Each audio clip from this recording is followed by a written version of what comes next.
पड़ेगी, वो जो आप ऊर्जा दोगे जिसके द्वारा आपके न्यूट्रॉन यानी कि प्रोटॉन और न्यूट्रॉन यानी कि न्यूक्लियॉन नाभिक से निकल पाए, उसे क्या कहेंगे? बंधन ऊर्जा। मेरी बात क्लियर है? सबको क्लियर है? बंधन ऊर्जा क्या है? परिभाषा याद रखेंगे आप लोग, ठीक है? आ सकता है परीक्षा में। बंधन ऊर्जा क्या है? बंधन ऊर्जा वह ऊर्जा है जो किसी नाभिक को देने पर प्रोटॉन और न्यूट्रॉन को अलग किया जा सकता। क्लियर? ठीक है, तो ये होती है हमारी बंधन ऊर्जा। इसको हम लोग ज्यादातर लिखते हैं EBN द्वारा, या कई जगह आप इसे डेल्टा EBN द्वारा भी देखते हैं। क्लियर? बंधन ऊर्जा समझ आई? बंधन ऊर्जा में हम क्या करें? सभी प्रोटॉन और न्यूट्रॉन को नाभिक से निकाल रहे, सभी प्रोटॉन और न्यूट्रॉन को नाभिक से निकाल रहे। अब देखो हम क्या करते हैं, हमें अब निकालना है बंधन ऊर्जा प्रति न्यूक्लियॉन। हमें क्या निकालना है? प्रति न्यूक्लियॉन। कोई इसके बारे में सोच के मुझे बता सकता है क्या होगा ये? बंधन ऊर्जा प्रति न्यूक्लियॉन का मतलब क्या लगता है तुम्हें? बिल्कुल सही बोला बेटा तुम। क्या है वो? एक न्यूक्लियॉन को निकालना है ना। अभी देखो मैं बताती हूँ। बंधन ऊर्जा प्रति नहीं है, इसका ग्राफ भी है। हाँ देख लेना एक और बार। किसी के पास है वो? अभी है? हाँ लेकर आजा, देख ले। जब तक मैं थोड़ा सा समझा देती हूँ। बंधन ऊर्जा क्या थी? इलेक्ट्रॉन नहीं, नाभिक में से सभी न्यूट्रॉन को निकालेंगे, सभी प्रोटॉन को निकालेंगे, यानी कि अपन क्या निकाल रहे हैं? न्यूक्लियॉन। न्यूक्लियॉन का मतलब होता है प्रोटॉन प्लस, ये होता है न्यूक्लियॉन, है ना। अलग अलग ना बोलो, प्रोटॉन न्यूट्रॉन, तो हम क्या बोल सकते हैं उसको? न्यूक्लियॉन बोल सकते हैं। तो बंधन ऊर्जा प्रति न्यूक्लियॉन क्या होती है हमारी? तू ही देख के बता दे बेटा। ये जो बंधन ऊर्जा है प्रति न्यूक्लियॉन, प्रति मतलब न्यूक्लियॉन किसे कहते हैं अपन? किससे दर्शाते हैं? ए से। हम इसे किससे दर्शाते हैं? ए से। तो अभी तक है, मैंने इसकी परिभाषा बोली है। हटाया हुआ ये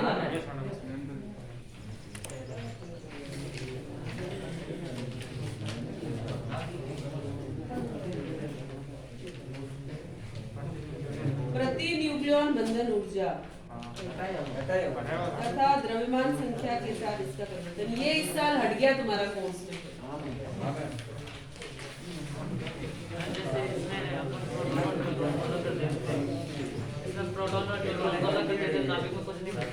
हाँ इसमें कुछ नहीं बचता है।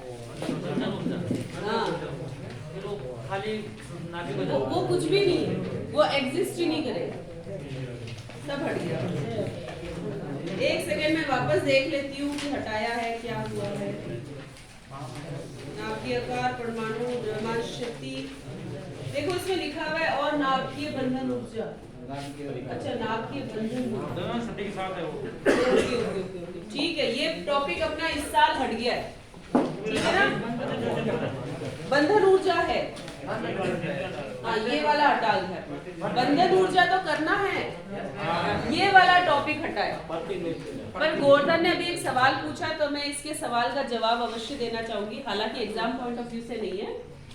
इसमें क्या है बेटा कि जो आपका नाभिक है, इस नाभिक में से एक न्यूक्लियॉन को निकालने के लिए, कितने? एक न्यूक्लियॉन को निकालने में प्रयुक्त ऊर्जा को बंधन ऊर्जा प्रति न्यूक्लियन कहते हैं। मेरा नाभिक है, सपोज 10 प्रोटॉन 10 न्यूट्रॉन है, उसमें से मैं एक को निकालूंगी, है ना, तो वो कहलाती है बंधन ऊर्जा प्रति न्यूक्लियन। जबकि बंधन ऊर्जा क्या थी कि मेरे पास नाभिक है, उनमें सभी को मैं अलग अलग कर दूंगी, प्रोटॉन और न्यूट्रॉन को, उसे हम कहेंगे बंधन ऊर्जा। बात क्लियर है?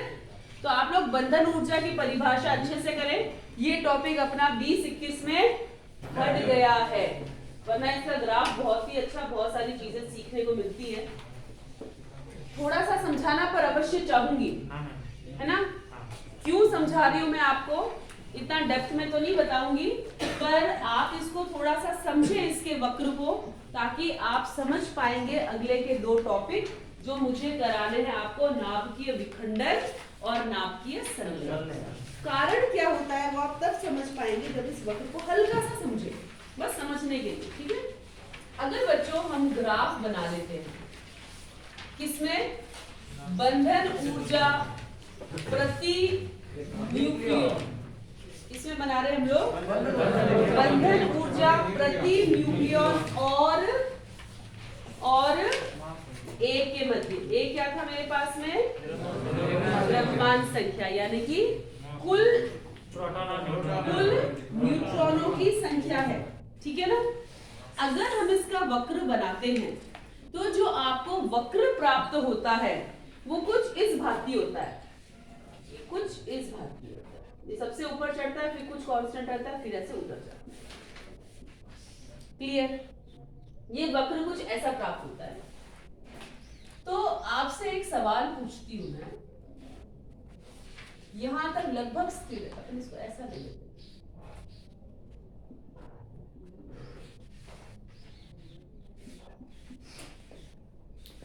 एक सवाल सोच के बताएं मुझको, मेरे पास 2 नाभिक है अलग अलग, ठीक है। उनमें से एक नाभिक में से जब मुझे न्यूक्लियन निकालना है तो मुझे ऊर्जा चाहिए, सपोज 10 मेगा इलेक्ट्रॉन वोल्ट एक न्यूक्लियन को निकालने के लिए। यानी कि ये चीज क्या मेरे पास, बंधन ऊर्जा प्रति न्यूक्लियन किसी एक के लिए। एक और नाभिक है, इसमें से जब मुझे इसको एक न्यूक्लियन को निकालना है तब मुझे ऊर्जा चाहिए 50 मेगा इलेक्ट्रॉन वोल्ट। सवाल समझ पाए? मेरे पास 2 अलग अलग नाभिक है, एक नाभिक से जब मैं किसी न्यूक्लियन को निकालूंगी तो मुझे इतनी ऊर्जा चाहिए, जबकि दूसरे नाभिक से मुझे न्यूक्लियन को मुक्त कराने में 50 मेगा इलेक्ट्रॉन वोल्ट की ऊर्जा की आवश्यकता पड़ती है। सवाल समझ आया? तो दोनों नाभिकों में से कौन सा ज्यादा स्थायी नाभिक है? 50 वाला। कारण इसमें आकर्षण बल ज्यादा है, ये आपस में जो प्रोटॉन और न्यूट्रॉन है वो ज्यादा आकर्षण बल द्वारा बंधे हुए, इसका स्थायित्व क्या है, अधिक। तो हम देखते हैं जिसके लिए भी बंधन ऊर्जा प्रति न्यूक्लियन अधिक होगा वह नाभिक उतना ही ज्यादा स्थायी होगा, ठीक है। और जिसमें जितनी कम होगी बंधन ऊर्जा प्रति न्यूक्लियन, कहती हूं मैं, बंधन ऊर्जा नहीं कहती, ध्यान रखें, जिसमें बंधन ऊर्जा प्रति न्यूक्लियन कम है वो इसकी तुलना में अस्थायी। अब मैंने 3 क्षेत्र बनाए हैं, 1, 2 और 3। ये ए है, ए का मतलब आप लोग जानते हैं, द्रव्यमान संख्या, ठीक है। जैसे कि हाइड्रोजन की द्रव्यमान संख्या क्या होती है, 2, हीलियम की कितनी होती है, 4, ऐसे होती है हमारे पास, है ना। कार्बन की, ऑक्सीजन की, ये बाकी कम नीचे बैठे हैं, ये लिथियम की। यहाँ पे सबसे ऊपर तुम्हारा निकल होता है, यहाँ पे तुम्हारे भारी हो जाते हैं ना, यूरेनियम 235, निकल की कितनी होती है तुम्हारी 62, और आयरन की होती है 56।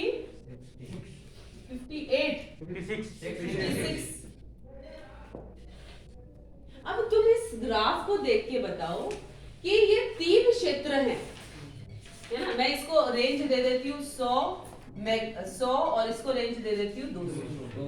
ये 3 हिस्से, ये 0 से 100 वाले द्रव्यमान संख्या, ये 100 से 200 द्रव्यमान संख्या के, और ये 200 से ऊपर द्रव्यमान संख्या। इन 3 क्षेत्रों में से सबसे अधिक स्थायी नाभिक का क्षेत्र कौन सा लगता है? 100 से 200। उसमें भी हम लोग देखेंगे कि आपका ये वाला हिस्सा ज्यादा स्थायी, यहाँ वाला हिस्सा ज्यादा स्थायी। तो और ये यानी कि ये मध्यवर्ती है। ये कौन है बेटा? मध्यवर्ती ए वाले जो नाभिक है उनका स्थायित्व अधिक है। सही है। यहाँ पे कौन है? ये सब कौन कहलाएंगे? 200 से ऊपर यानी कि भारी नाभिक। ये कौन है बेटा? भारी नाभिक। भारी नाभिक का स्थायित्व कैसा दिखता है तुमको? कम दिखता है। ये कौन है मेरे पास? हल्के नाभिक। ये वाले मेरे पास में, वैसे तो मैंने 100 तक लिखा है, पर अगर मैं आपको ग्राफ पूरा समझाती तो मैं पहले 30 तक तोड़ती फिर अलग तोड़ती इसको, क्योंकि कोर्स से हटके इसलिए अपन मोटी मोटी बात सीखेंगे। यहाँ पे मेरे पास हल्के नाभिक, तो तुम ग्राफ द्वारा देखते हो चौथा राउंड कि जो हल्के और भारी नाभिक है इन दोनों का स्थायित्व क्या है? थोड़े अस्थायी। बिल्कुल सही बात बोली आपने। जबकि ये जो मध्यवर्ती है इनका स्थायित्व है यहाँ तक बात समझ आई? बच्चों, हम हमेशा प्रयत्न करते हैं ज्यादा स्थायी होने का। किसी का भी मूल प्रकृति में भी, आप किसी का भी खुद का भी उदाहरण देख लो, मेरा खुद का मैं उदाहरण देखूं तो हमारी प्रकृति हमेशा यह रहती है कि हम स्थायित्व ग्रहण करें। भले ही कोई नौकरी की बात है, कोई प्राइवेट नौकरी करता है तो वो क्या चाहता है कि मैं सरकारी नौकरी में जाऊं। क्यों? क्योंकि मेरा पद, जो मेरी नौकरी है वो कैसी हो जाए? स्थायी हो जाए। सही है ना। तो हम हमेशा क्या चाहते हैं? स्थायी होना चाहते हैं। उसी भांति ये आपके सभी नाभिक भी क्या चाहते हैं? स्थायी। स्थायी का मतलब है कि इनकी बंधन ऊर्जा प्रति न्यूक्लियन बढ़ जाए। स्थायित्व का मतलब क्या हुआ? कि इनकी बंधन ऊर्जा प्रति न्यूक्लियन किसी तरीके से बढ़ जाए। अब मेरा आपसे एक सवाल है, ये भारी नाभिक है ना? भारी नाभिक यूरेनियम 235 मैंने लिखा है। इस भारी नाभिक को स्थायित्व कैसे ग्रहण कराया जाए? क्या करो इसका? विघटन। बिल्कुल सही। भारी नाभिकों को अगर, है ना, ये भारी नाभिक को अगर मैं हल्के नाभिकों में तोड़ दूं, हल्का जब मैं कहती हूं तो आप सोचा करो ए का मान कम हो रहा है। ए क्या हल्का मतलब कि ए का मान घट रहा है। हल्का मतलब ये नहीं, मध्यवर्ती की बात कर रही हूं। तो भारी नाभिकों को तोड़ने पर इनका क्या करना है? हमें तोड़ना है। इनका क्या करना है? हमको तोड़ना है। जब आप इनको तोड़ोगे तो इनमें क्या बढ़ेगा? स्थायित्व। तो मेरे दिमाग में एक बात आती है कि अगर भारी नाभिकों को हम किसी भी चीज के द्वारा अगर हम उसको तोड़ दें तो उसका स्थायित्व क्या हो जाएगा? बढ़ जाएगा। ये बात समझ आई? उसी की भांति जो हल्के नाभिक है, हल्के नाभिकों को क्या करे कि वो ये बन जाए? जोड़ ले, है ना। छोटे छोटे हल्के जो नाभिक है, जैसे 2 हाइड्रोजन ले लूं, 2 हीलियम ले लूं, उनको जोड़ दूं। जब मैं उनको जोड़ दूंगी तो वो क्या हो जाएंगे? बड़े ए के बन जाएंगे। इनका ए का मान बढ़ जाएगा, यानी कि ये क्या हो जाएंगे? अधिक। तो हम 2 बात समझते हैं इस ग्राफ के द्वारा। भारी नाभिकों को स्थायित्व ग्रहण कराने के लिए हमें विखंडन यानी तोड़ना पड़ेगा, जबकि हल्के नाभिकों को स्थायित्व ग्रहण कराने के लिए हमको जोड़ना यानी कि संलयन करना पड़ेगा। तो अब जो मैं आपको 2 टॉपिक्स कराऊंगी, जो बचे हैं हमारे 2 टॉपिक्स इस पाठ में, वो यही है नाभिकीय विखंडन और नाभिकीय संलयन। क्यों होता है नाभिकीय विखंडन और नाभिकीय संलयन? ये बात क्लियर है सबको?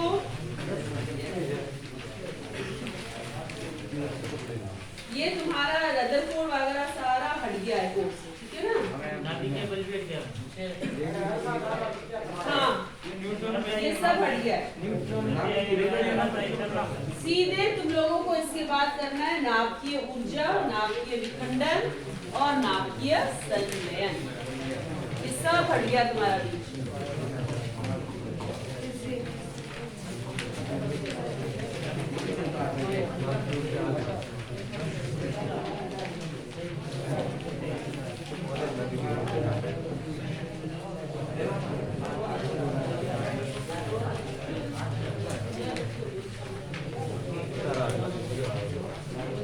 आ गया मजा? कौन बोल रहा है मजा आ गया?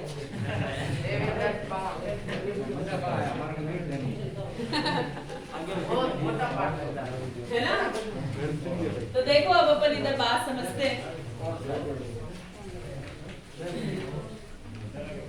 नाभिकीय ऊर्जा, ऊर्जा हाँ हाँ न्यूट्रॉनों की सब हटा दिया बीच का। सीधे आपको आना है नाभिकीय ऊर्जा, नाभिकीय विखंडन और नाभिकीय संलयन। बाकी हट गया।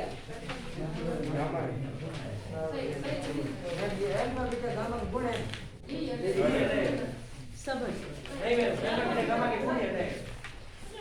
रेडियो एक्टिविटी पूरा पोषण हटाया है, पूरा पोषण वो तुम लोगों ने मुझे दिखे।